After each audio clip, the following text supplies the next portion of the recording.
Assalamualaikum warahmatullahi wabarakatuh. Bismillah walhamdulillah wassalatu wassalamu ala rasulillah Sayyidina Muhammad ibn Abdillah wa ala alihi wa sahbihi wa mawalah. Amma ba'd. Para pemirsa yang budiman, sebagai seorang muslim, kita menyadari bahwa Al-Quran merupakan kitab suci yang menjadi pedoman umat Islam. Sehingga wajib bagi kita untuk membaca, mempelajari, dan mengamalkan apa yang ada menjadi isi kandungan Al-Quran. Maka kemuliaan dan kehinaan seseorang diukur dengan melihat apakah hidupnya telah sesuai dengan ajaran Al-Quran atau tidak. Dalam sebuah hadis yang diriwayatkan oleh Sayyidina Umar bin Khattab, beliau menyampaikan bahwa baginda Nabi Muhammad SAW bersabda, Inna Allaha yarfa'u bihadzal kitabi aqwaman wa yadha'u bihi akharin. Rawahu Muslim. Yang artinya, adapun sesungguhnya Nabi kalian telah bersabda, sesungguhnya Allah mengangkat derajat dengan Al-Quran ini beberapa kaum dan merendahkan dengannya beberapa kaum yang lain. Hadis riwayat Imam Muslim. Sebagai pengikut umat Nabi Muhammad SAW, sesungguhnya setiap orang Islam itu adalah orang-orang pilihan Allah, karena mereka telah dibukakan hatinya untuk menerima warisan para nabi berupa kitab suci Al-Quran.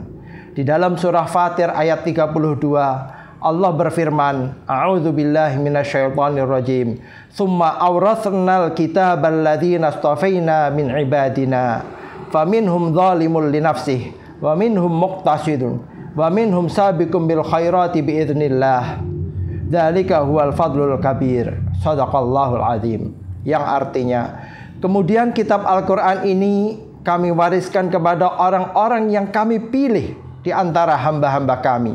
Lalu di antara mereka ada yang menganiaya diri mereka sendiri, dan di antara mereka ada yang pertengahan, dan di antara mereka ada pula yang bersegera melakukan kebaikan dengan izin Allah. Yang demikian itu adalah karunia yang sangat besar.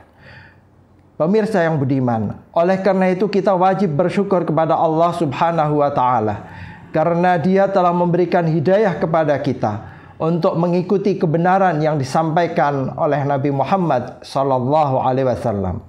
Kemudian berangkat dari ayat tadi, maka sikap orang mukmin selaku pewaris Al-Quran terbagi menjadi 3 golongan. Yang pertama adalah dzalimun li nafsihi, orang yang menganiaya diri, yaitu orang mukmin yang telah menunaikan kewajiban-kewajiban agamanya, namun mereka masih suka melanggar larangan-larangan agama. Dalam masyarakat kita menyaksikan ada orang yang menunaikan ibadah sholat, mereka berpuasa, berzakat, bahkan pergi haji berkali-kali.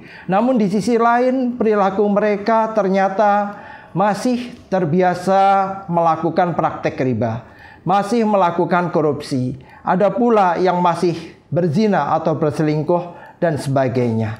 Maka kelompok ini hendaknya segera bertaubat kepada Allah Subhanahu wa Ta'ala agar pindah ke kuadran berikutnya, yakni menuju orang yang lebih baik daripada golongan yang zalimul li nafsihi.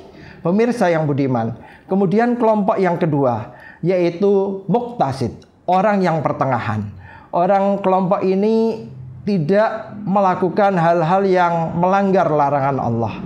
Mereka menjalani perintah-perintah Allah dengan baik, sholat, zakat, puasa, bahkan haji, serta amalan-amalan sunnah mereka kerjakan.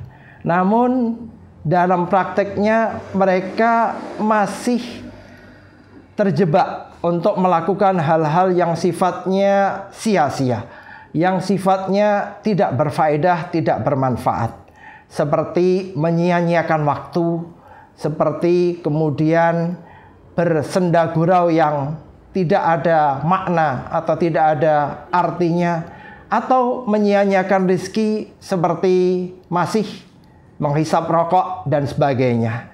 Maka yang semacam ini hendaknya juga meninggalkan hal-hal yang kurang bermanfaat, karena Rasulullah Shallallahu Alaihi Wasallam mengingatkan, min husni dinil mar'i tarkuhu ma la ya'nihi.